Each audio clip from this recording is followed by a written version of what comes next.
Albert Einstein ने मरने से पहले यह कहा था कि जब मेरी मौत हो जाए तो मेरे शरीर पर किसी भी प्रकार का रिसर्च ना किया जाए, ना ही पोस्टमार्टम किया जाए, बल्कि मेरे शरीर को जला दिया जाए।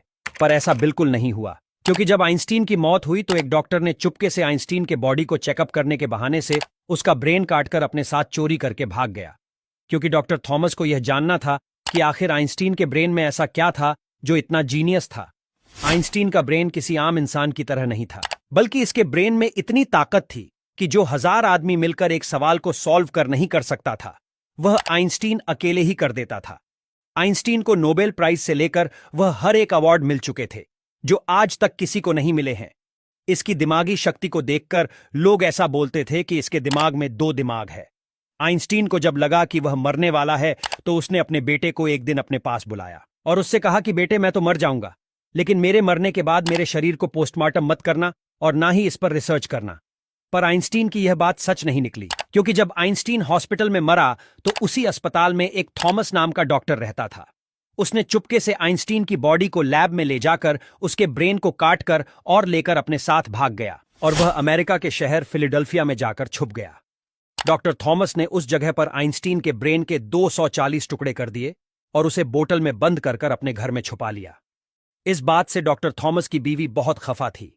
वह बार बार इस डब्बे को देखकर उसे गुस्सा आता था और वह उससे लड़ाई करती थी कि इसे यहां से ले जाओ, वरना मैं इसे फेंक दूंगी। बात इतनी बढ़ गई कि डॉक्टर थॉमस ने अपनी बीवी को ही तलाक दे दिया और वह वहां से ब्रेन लेकर चला गया।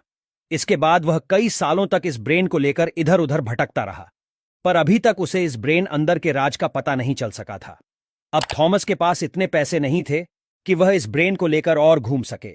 बाद में डॉक्टर थॉमस ने सोचा कि वह इस ब्रेन के टुकड़े को दुनिया भर के डॉक्टर के पास रिसर्च के लिए भेजेंगे, और उसने ऐसा ही किया।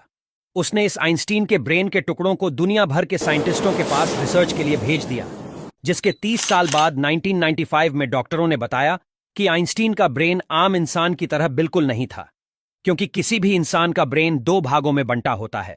लेफ्ट और राइट ब्रेन लेफ्ट साइड के ब्रेन का काम होता है लिखना, समझने या किसी सवाल को सॉल्व करना, और राइट ब्रेन का काम होता है आकृति को समझना, पेंटिंग और कई सारे काम होते हैं।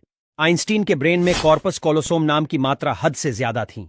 इसी वजह से वह अपने दिमाग में ही किसी भी सवाल को बिना लिखे कैलकुलेट करके उसका आंसर बता देता था। साथ ही इसके ब्रेन में न्यूरॉन्स का भी फ्लो हद से ज्यादा होता था।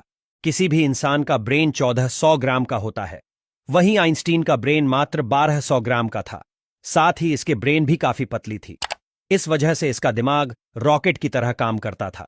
आइंस्टीन जब पैदा हुआ था तो यह 5 साल तक कुछ भी नहीं बोल पाया था, जबकि कुछ बच्चे 1 साल के अंदर ही बोलने लगते हैं।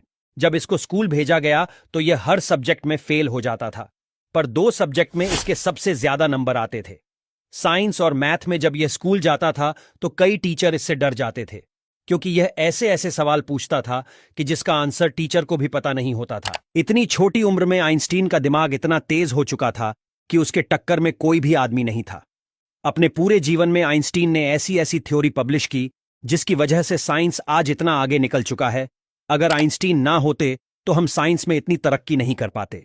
आइंस्टीन की मौत के इतने साल बाद भी आज भी आइंस्टीन के ब्रेन के टुकड़े न्यूयॉर्क के म्यूजियम में रखा हुआ है, जहां पर आप जाकर देख भी सकते हैं।